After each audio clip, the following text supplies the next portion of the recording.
글 하나 40열. 당년 93세의 노모와 함께 살고 있습니다.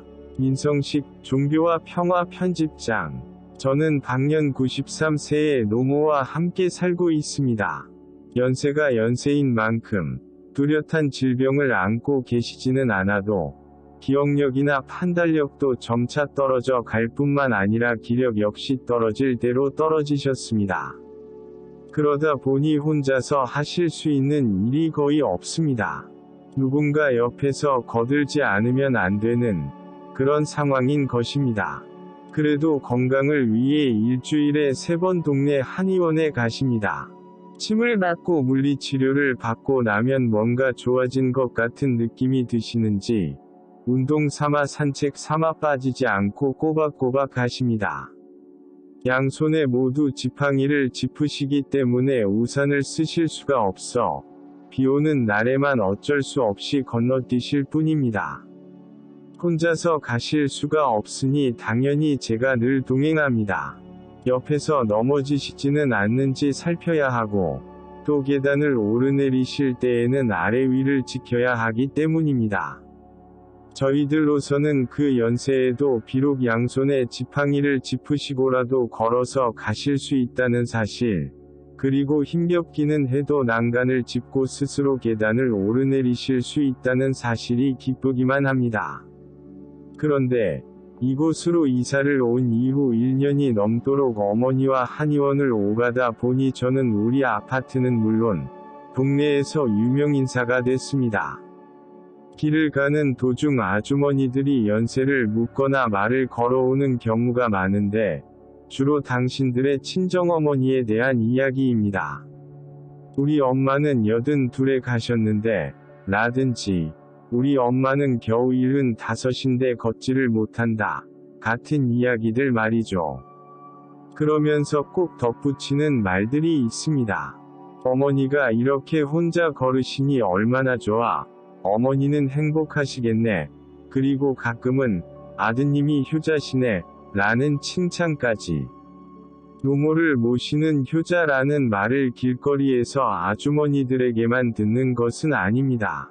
동네 마트에 복숭아를 사러 가면 효자 오셨네.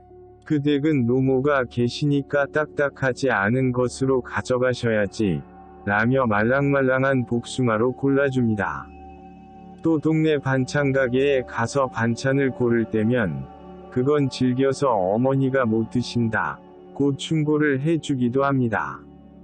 그리고 아내와 같이 동네 커피숍에 가면 사장님께서는 아들이 효자면 며느리가 고생하는데 라고 아내 걱정까지 해주십니다.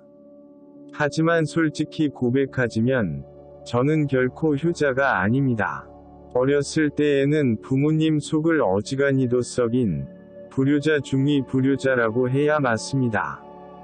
제가 어머니를 모시고 한의원을 오가고 또 어머니 끼니나 간식을 챙기는 것은 제가 낮 시간에 집에 있기 때문입니다.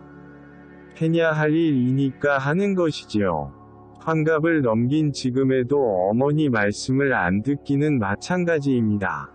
예수 환자이신 어머니는 제가 운전하는 차에 타시면 일단 기도부터 하자고 말씀하십니다. 하지만 저는 그냥 어머니 혼자 하세요 라고 무시해 버립니다.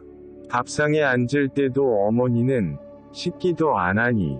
라고 물어보실 때가 많습니다. 그러면 개신교 신학을 공부한 저는 식기도는 1년에 한 번, 1월 1일 아침에만 하는 겁니다. 라고 또 무시하곤 합니다. 하지만 어머니와 함께 기도를 할 때가 없는 것은 아닙니다. 바로 나가서 살고 있는 아들 녀석이 아주 가끔 집에 와서 우리 네 식구가 함께 식사를 할 때입니다. 아들 녀석 앞에서까지 어머니의 말씀을 무시해서는 안 된다는 생각 정도는 하기 때문이지요.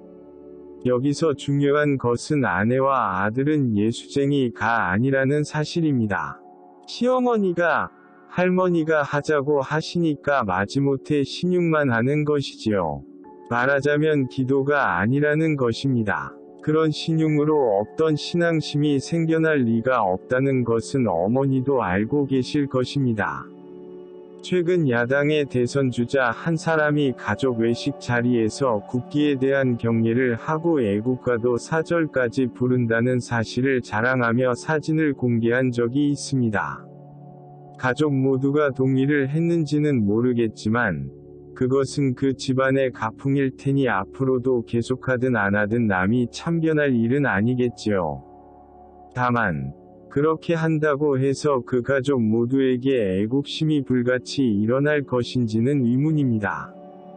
제가 어머니를 위해 해야 할 일을 꼬박꼬박 한다고 해서 어머니께 효자가 아닌 것처럼, 그리고 아내와 아들이 할머니의 요청에 따라 기도하는 신용을 했다고 해서 신앙심을 갖게 되지는 않는 것처럼 말입니다.